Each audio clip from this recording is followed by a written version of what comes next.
आपके हृदय में स्वीकार करो and all your sins will be forgiven.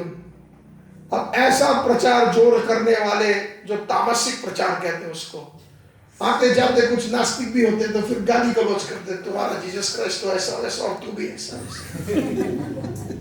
अब उसमें निमित्त कौन बने? हम बने। जीसस क्राइस्ट को गाली, हमारा ऐसा प्रचार इतना तामसिक था कि सामने वाले ने भगवान को गाली करी और गलौज करी।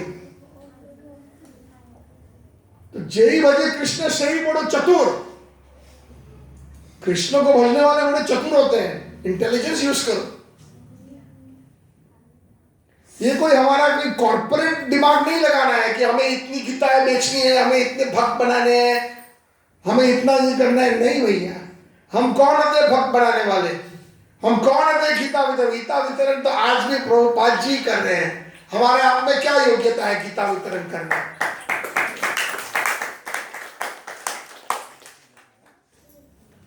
यद्यपि अगर हम विनम्र हैं, सहनशील है और सबको मान देते हैं और अपने लिए मान नहीं एक्सपेक्ट करते, तब हम बहुत भी अच्छे बढ़िया से माध्यम बनते हैं प्रभुपाद जी की सेवा के लिए। कभी मन में आना नहीं चाहिए कि मैंने इतनी गीताएं या मैंने इतने पैसे कलेक्ट किए, फिनिश्ड। फिर आप भौतिक कॉर्पोरेट एनवायरनमेंट में आ गए। तो बहुत समय हो गया, आप सबका धन्यवाद, बड़े धैर्य से सुना आपने। यद्यपि अगर एक दो प्रश्न तो ले सकते हैं या किसी की टीका या टिप्पणी हो तो प्लीज। हाँ प्रभु। जैसे आपने बताया था कि जो वेद व्यास जी ने जब इन ग्रंथों को लिखा, वेदों की रचना की, उसके बाद उपनिषद पुराण और ये सब लिखा, और जिसमें जो 4 चीजें आपने बताई थी, जो धर्म, अर्थ, काम और मोक्ष जी। तो जैसे मोक्ष का कॉन्सेप्ट गौड़ीय वैष्णव देते हैं कि स्वरूप, अपने स्वरूप को जानना मोक्ष है। मैं भगवान का दास हूँ, ये हमारे लिए मोक्ष, ये मुक्ति ये है। तो वहाँ पे जो मुक्ति है एज पर द वेदास, वो क्या है? भौतिक सुखों से छुटकारा? नहीं, देखिए जो वैष्णव होते हैं, शुद्ध वैष्णव, 5 तरह की मुक्तियां होती हैं। पहली एक तो मुक्ति होती है सायुज्य मुक्ति, जो ब्रह्म ज्योति में लीन हो जाना। और अक्सर सायुज्य मुक्ति जब भगवान किसी राक्षस का वध करते हैं उसको ब्रह्म ज्योति में स्थान मिल जाता है, उसको सायुज्य मुक्ति बोलते हैं। फिर उसके बाद जो 4 प्रकार की मुक्ति है वो वैकुंठ आदि चिन्मयी धाम में होती है। एक तो सालोक्य मुक्ति, भगवान के लोक में हमें निवास करने को मिलता है। एक सारूप्य मुक्ति, भगवान जैसा रूप मिलता है। एक सार्ष्ठी, भगवान जैसा वैभव मिलता है। और सामीप्य मुक्ति, भगवान के बहुत निकट रहने को मिलता है। तो ये जो 4 मुक्तियां हैं, हमारे गौड़ीय वैष्णव वो भी नहीं चाहते, मांगते नहीं है। वो थोड़ा सावधानी से सोचिएगा। वो हमारे गौड़ीय वैष्णव इतनी उच्च परिकाष्ठा है उनकी भक्ति की। स्वर्गेषु नरकेषु अपवर्गेषु समातुल्य दर्शिना। कहीं भी हम रहें, हमें आपकी सेवा से वंचित मत रखिए। और उसके जो है उदाहरण है, इसीलिए मैं सबको निवेदन करूंगा, वैष्णव भजनों का आप जो है गायन कीजिए और उसको समझने का प्रयास कीजिए। बहुत महत्वपूर्ण है। शास्त्रों का सारा, जो गौड़ीय शास्त्रों का जो सार है ना, वो उसमें है। भक्तिनाथ ठाकुर जी मानस देह देह जो किचु मोर अर्पिलु तुआ पदे नंद किशोर, किन लोगों ने ये भजन के सुनाया? जरा हाथ ऊंचा करें। वैष्णव सॉन्ग बुक कितने लोगों के पास है? हिंदी वाली सब 100% हाथ ऊपर। तो उसको पढ़िए प्लीज। उसमें वैष्णव सॉन्ग बुक में एक श्लोक का उसमें अनुवाद भी दिया है। तो मानस देव जो किचु मोर अर्पिल तुआ पदे नंद किशोर, उसके अंदर भक्तिनाथ ठाकुर जी कहते हैं कि कीट जन्म होइलो जा यथा तू अदास बहिर्मुख ब्रह्म जन्म नाही मुरास। यद्यपि मेरे कर्म इतने कठोर है कि मैं मनुष्य बनने की भी लायक नहीं हूं, तो मेरे पर इतनी कृपा करें आप कि मुझे एक कीड़ा भी अगर बनना पड़े तो मंजूर है, लेकिन भक्त के घर में। और कैसा भक्त? भुक्ति मुक्ति स्प्रिया विहीन अजय भक्ता, जिसको कोई भोग वांछा ना हो और जिसको मुक्ति की भी लाज ना हो, ऐसे भक्त के घर। तो इसमें से हमें पता चलता है कि गौड़ीय रस क्या है, गौड़ीय भाव क्या है। जहां भी रखे हमें कृष्णा मुझे 3 चीज दे दीजिएगा, आपकी सेवा, भक्तों की सेवा और सबके साथ मैत्री, मित्रता। भक्त की सेवा प्रधान है, वैष्णव की सेवा प्रधान है, वही कृष्ण की सेवा होती है। बहिर्मुख, आपसे बहिर्मुख होकर के मुझे ब्रह्मा जी की भी पदवी नहीं चाहिए। ब्रह्मा जी जहां रहते हैं सत्यलोक में, वहां पर इतना वैभव है, इतना बड़ा वैभव भी नहीं चाहिए आपसे बहिर्मुख होकर। और भगवान जैसे प्रभुपाद जी पृष्ठाय भूत गोलोक से आए, उन्होंने ये मना नहीं किया कृष्ण को, यार यहाँ तो इतना अच्छा वातावरण है, श्री अकांता कांता परम पुरुष कल्पतरवो ध्रुवा भूमि चिंतामणि गणमयी तोयम अमृत कथा गानम नाट्यम गमन पिच वंशी प्रिय सखी। वहां पर तो कितना सुंदर है कि कोई चले तो ऐसे लग रहा नृत्य कर रहा है। वहां का जल बिल्कुल अमृत है, वहां पर पग पग पे कल्प वृक्ष है, वहां पर इतनी सुंदर सुरभि गायियां हैं, इतना सुंदर वातावरण है। चिंतामणि प्रकर सदमसु कल्प वृक्ष लक्षात प्रदेशो, वहां पर जो रज है वो चिंतामणियों से जड़ी हुई है गोलोक। अब ऐसे अच्छे महल को छोड़ करके, धाम को छोड़ करके अब मुझे नीचे जाना पड़ेगा इस संसार में। अहो मेरे भाग्य फूटे, ऐसा तो नहीं कहा, अहो भाग्य मेरे कृष्णा तेरी ये इच्छा है, अनुकूलेन कृष्णा अनुशीलनम तद भक्ति उत्तम। ये हमारा गौड़ीय भाव है। कृष्णा तेरी इच्छा क्या है, मेरी इच्छा को मारो गोली। ये अगर हम भाव रखेंगे ना, अभी तो हम नाम तक नहीं पहुंचेगा, पहुंच नहीं पाएंगे इतना जल्दी, लेकिन अगर हमारा ये गोल होगा ना तो कभी ना कभी हम पहुंच पाएंगे। लेकिन कई लोगों का गोल रहता है कि कृष्ण तेरे दर्शन दे, कृष्ण मुझे तेरा धाम दे, कृष्ण ये दे, कृष्ण वो दे। कृष्ण दयालु है, वो दे देगा, लेकिन फिर वो आपको चुनेगा नहीं उसकी स्पेशल सेवा में। अभी मान लो मंदिर में ऐसी कोई सेवा है जो सबसे निपुण होगा, उस सेवा में उसी को चुना जाएगा ना। मान लो अगर कोई बढ़िया सा कीर्तनिया है और जन्माष्टमी आ रही है तो उसको कम से कम उसको 1 घंटे का स्लॉट मिलेगा, राइट? हाँ या ना? क्योंकि वो इतना निपुण है उस सेवा में। तो जो सेवा में निपुण होता है पर्टिकुलर सेवा में, उसी को चुना जाता है, हर एक को नहीं। हालांकि भक्त तो सभी हैं, तो कृष्ण भी चूज करते हैं कि ये कार्य तू ही कर पाएगा, जा बेटे, मेरे आशीर्वाद है, पकड़ के ले आ सारे जीवों को। हर एक के बस की बात नहीं है। सेवा भी कितनी कई कठिन सेवा, जैसे एक साधारण एग्जाम्पल, कंपनी में अगर हम काम करते हैं तो बॉस जो है ना उसी को काम देगा, वो जानता है कि ये काम कर पाएगा। बहुत बड़ी कंपनी है, उसमें हजारों एम्प्लॉइज है, वो किसी हर एक को थोड़ी बोलेगा कि भाई ये काम करना है जरा। वो जानता है कि इसको मैं बोलूंगा काम हो जाएगा, आगे देखने की जरूरत नहीं पड़ेगी मुझे।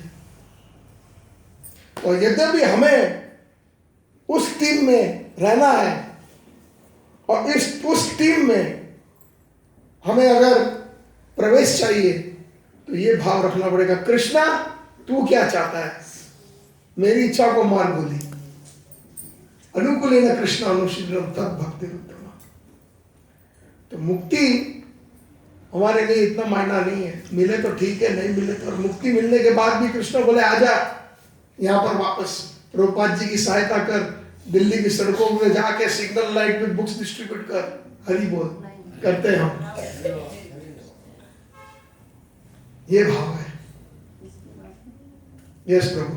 थैंक यू सर, बहुत बहुत धन्यवाद। आप इतने उत्साहमयी आपने शिक्षा दी हमारे को। सबसे पहले हरिनाम की महिमा बताई, फिर बताया कि अनुराग कैसे उत्पन्न नहीं हो रहा हमारा, फिर आपने बताया कि हमारा इसलिए नहीं हो रहा क्योंकि हम हम्बल नहीं है, सहनशील नहीं है। तो पूरी उसको हम ग्रस्त जीवन में, जैसे हम ग्रस्त जीवन में हैं सारे, तो कैसे उसको अपनाएं। जैसे बुक डिस्ट्रीब्यूशन में आपने बताया कि ठीक है, हम प्रभुपाद जी ने कैसे कैसे इसको फॉलो किया। ग्रस्त जीवन तो सारा ही ऐसे कॉम्प्लिकेटेड एक मैसा बना रहता है, इसमें सहनशील होना और विनम्र होना, अपमान की छाया, तो उसको प्रैक्टिकली हम लाइफ में कैसे अपनाएं। बहुत अच्छा प्रश्न है आपका। गृहस्थ हमारा क्या है? आश्रम। शब्द है आश्रम। आश्रम का अर्थ क्या हुआ? जहां पर कृष्ण की भक्ति प्राप्त कर सकते हैं, माध्यम होता है। 4 वर्ण है और 4 आश्रम है। चातुर्वर्ण्य माया सिस्टम, गुण कर्म विभाग से कृष्ण कहते हैं। ये वर्णाश्रम सिस्टम है, वो भगवान की प्राप्ति के लिए भगवान ने बनाया है। भगवान को तो पता है कि गृहस्थ आश्रम में भी मेरी प्राप्ति हो सकती है। हम लोग ज्यादातर गृहस्थ आश्रम में नहीं है, हम रॉन्ग शब्द का प्रयोग करते हैं, माफ कीजिएगा, हम गृह वेदी है। जो गृह को इंद्रिय तृप्ति के लिए, अगर हम उसको हमारी इंद्रिय तृप्ति के लिए हम उपयोग करें तो हम गृह वेदी है। और गृह को अगर हम कृष्ण भक्ति के लिए इस्तेमाल करें तो वो गृहस्थ आश्रम है। भक्ति विनोद ठाकुर जी एक भजन में कहते हैं, जे ने गृह भजन देखी, गृह ते गोलोक भाई। तो सबसे पहले बात यह है, हमारी चेतना क्या है गृहस्थ आश्रम में रहने के बाद भी या गृहस्थ बनने के बाद भी। अगर कोई कहे कि हम तो सन्यासी नहीं बन सकते, विरक्त नहीं बन सकते, हम 24 घंटे मंदिर में नहीं आ सकते, सब जवाब सही है, 110%, 100% नहीं। लेकिन हमारी चेतना क्या है? प्रभुपाद जी ने जो तो शब्द किए हैं, कृष्ण भावना अमृत, कृष्ण कॉन्शियसनेस। घर में भी रह कर अगर हम सोचे कि ये बच्चे मेरे नहीं है, ये कृष्ण की संपत्ति है, ये घर मेरा नहीं है, ये कृष्ण की संपत्ति है, और मैं सिर्फ इसका केयर टेकर हूं। जैसे बैंक के अंदर जो कैशियर होता है, उसके बैंक के ड्रॉअर के अंदर करोड़ों रुपए होते हैं, जब बैंक 5 बजे बंद होती है तो एक एक पैसे का हिसाब मिल जाता है, एक पैसा कम नहीं होता, वो मात्र निमित्त है। तो क्या हम अपने आप को मात्र निमित्त तो समझते हैं कि ये ठाकुर जी की सारी संपत्तियां हैं, इसीलिए मैं काम पर जा रहा हूं, उनको खिलाना है, पिलाना है, उनकी रक्षा करना है। अगर उस चेतना से करें तो आप 100% कृष्ण कॉन्शियस हैं, कोई सन्यासी से कम नहीं है। तो हमें हमारी चेतना को का परिवर्तन करना है। इसीलिए मैं कहता हूं बारंबार, शास्त्र जो है पढ़ना बहुत कठिन है, उसके लिए समय भी लगता है और हर एक नहीं कर पाता है। लेकिन वैष्णव भजनों को पढ़िए, छोटे छोटे होते हैं, और उसका सार ग्रहण कर लीजिएगा। दोबारा यहीं पर आके खड़ा हो जाता हूं, भक्ति विनोद ठाकुर जी का भजन, मानस देह के जो किछु मोर, मेरा मन, मेरा देह, मेरा शरीर और मेरे शरीर से जो उत्पन्न हुए बच्चे आदि, जो किछु मोर अर्पिलु तुआ पदे नंद किशोर, मैं आपको अर्पण करता हूं। कृष्ण अर्पण वस्तु। हम कृष्ण को अर्पण नहीं करना चाहते, ये प्रॉब्लम है। इसीलिए ये डिफिकल्टी आती है। सबसे ज्यादा से ज्यादा कहते हैं भगवान ने अगर कृपा या दर्शन दिए तो गृहस्थों को दिए। भक्ति विनोद ठाकुर के 10 बच्चे थे, कितने? 10। और कितने परम भक्त। आप कहीं भी चले जाए, किसी भी पंथ में, सारे के सारे गृहस्थ भगवान के जो उच्च कोटि के भक्त हैं। ज्यादा से ज्यादा, क्योंकि वो सार समझते हैं मेरा कुछ नहीं है, आप ही का है, आपने मुझे निमित्त बनाया है, तो मुझे ख्याल रखना है। एक मिनट, हाँ जी बोलिए। तो जी वो तो मंजरी हैं, गोपी हैं, भगवान को तो शुद्ध भक्त हैं, डेफिनेटली वो ऐसा कर पा रहे हैं। लेकिन हमारी स्थिति तो बहुत, जैसे दिल्ली जैसे शहर में रह रहे हैं, बच्चों का पालन पोषण करना, पढ़ाना लिखाना, घर बनाना, ये करना, फिर आगे बुढ़ापे की सेविंग जोड़ना, ये सब चीज़ों में हमारा दिमाग चलता है, उनमें नहीं चलता कि अर्पिल तो नंद किशोर। आपकी बात सही है, वो मंजरी है, लेकिन ऐसा है जैसे अर्जुन भी भगवान का पार्षद है, लेकिन उसने भी ऐसे ऐसे अबोध जैसे प्रश्न उठे। जब योग माया के आवरण में आकर के वो आते ही इसीलिए है कि हमें एग्जाम्पल बना के एक श्रेय व्यक्ति, एक जीवन का मिसाल बन करके जिए। तो अगर हमारे अंदर ऐसी तीव्रता है, परमात्मा रिकॉग्नाइज करता है। पहले तो हम डिजायर नहीं करते हैं तीव्र, जिस दिन हमने वो तीव्र डिजायर की, तीव्र इच्छा की, आप यकीन कीजिएगा कृष्ण अरेंजमेंट कर देता है। कृष्ण जानता है कि किसमें कितनी कैपेसिटी है। तो कहते हैं कि आपको कृष्ण में भी मुझे में भी रस है, लेकिन आपको इस इन सारे दूध में, दही में, छाछ में, सब जगह पैर रखना है तो ठीक है, रखो, कोई बात नहीं। जब आपका एक ही चीज में, मैं दूध जैसा दूध में इंटरेस्ट होना, जब आपकी ऐसी इच्छा होगी तो कृष्ण वो भी अरेंज करेंगे, छाछ आदि चीजें निकाल देंगे और फिर आपको श्रेष्ठ माखनी दे देंगे। तीव्र इच्छा प्रभु। और तीव्र इच्छा तब होगी जब हम भक्तों के सामने आएंगे और साधु संग करेंगे। और भक्तों के संग मतलब वरिष्ठ भक्तों की हम सिखाए हुए मार्गदर्शन पर हम चलेंगे, तब उनकी जो लिखी हुई चीजें, भजन आदि है, तब हम क्या होता है कि हमारे जीवन में एक लक्ष्य बन जाता है। अभी तो लक्ष्य नहीं है, हम किसको देखें। हम भगवान के सामने समक्ष रहते हैं तो हम क्या प्रार्थना करते हैं, बिल्कुल मैकेनिकली। नमो विष्णुपाद कृष्ण प्रदेश भक्तिवेदांत स्वामी नमस्ते शास्त्री गौरवाणी आश्चर्य जय श्री कृष्ण चैतन्य प्रभु नित्यानंद श्री अद्वैत गदाधर शिवादि गौर भक्त हरे कृष्ण कृष्ण कृष्ण हरे राम हो गया। और ज्यादा से ज्यादा फिर और एक दो चीज कह देते कृष्ण की, आप मेरे बेटी की परीक्षा है, जरा कुछ देख लेना। हम क्या प्रार्थना करते हैं, हमें प्रार्थना करना भी नहीं आता। इसीलिए हमें इन शुद्ध वैष्णव से मार्गदर्शन लेना है।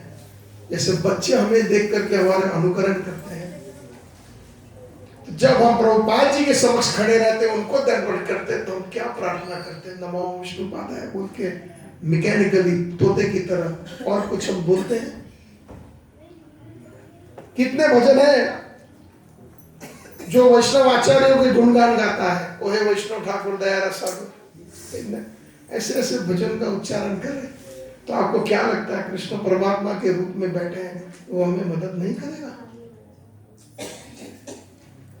और ये सारी चीजें तब अच्छी हो सकती है कि ऑलराउंडर बनना है हमें।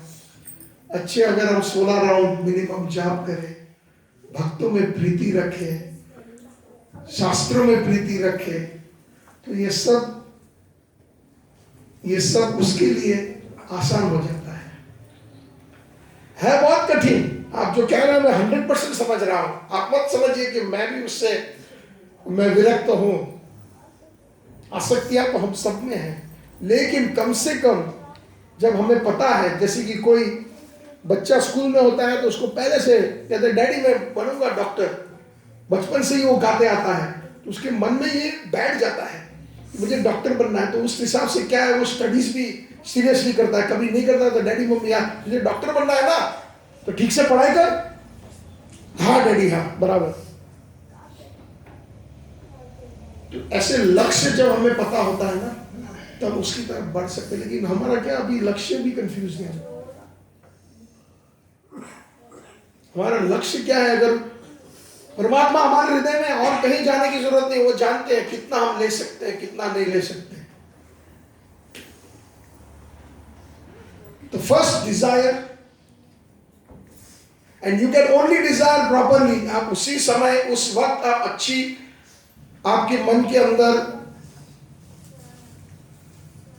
ऐसे विचार आ सकते हैं जब आप अच्छी संगत करो। और अच्छी संगत का मतलब सिर्फ हमारे जो भक्त हैं, जो सत्संग में आते वो नहीं, प्रभुपाद की बुक्स ये भी संगत है, आचार्यों की बुक्स ये बहुत वरिष्ठ संगत है।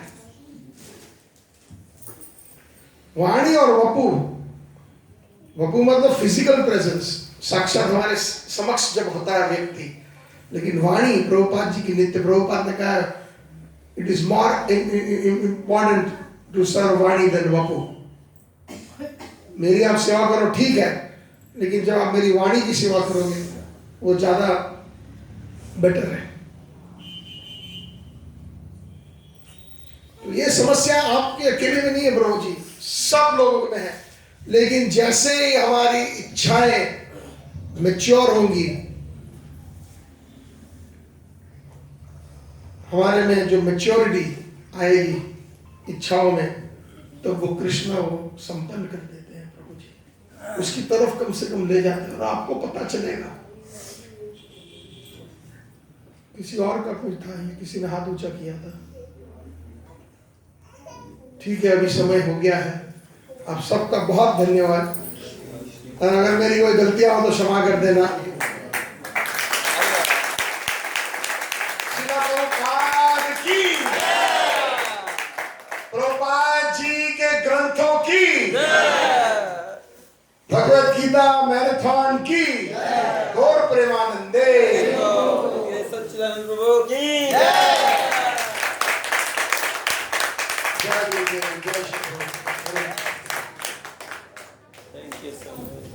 ओहो 10:10 हो गए।